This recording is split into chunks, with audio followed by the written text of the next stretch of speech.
నమస్తే న్యూస్ 24 తెలుగుకి స్వాగతం. వార్తల్లోని ముఖ్యాంశాలు ఇప్పుడు చూద్దాం.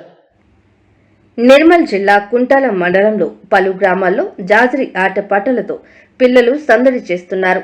హోలీకి 5 రోజుల ముందు నుంచి ప్రారంభమయ్యే ఈ ఆటలో భాగంగా కుంటాల, ఓలా, లింబాబి గ్రామాల్లో రాత్రి కోలాల చప్పుళ్లతో ఇంటింటికి తిరిగి సందడి చేస్తున్నారు.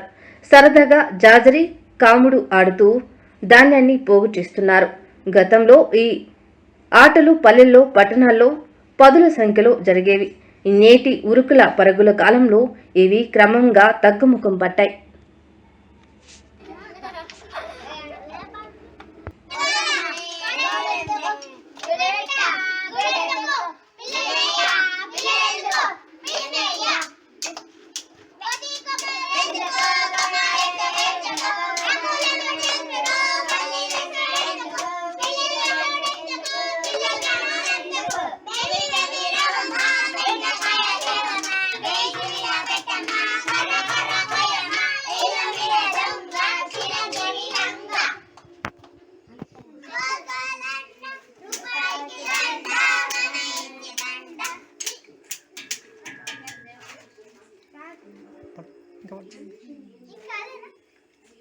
Baby, baby.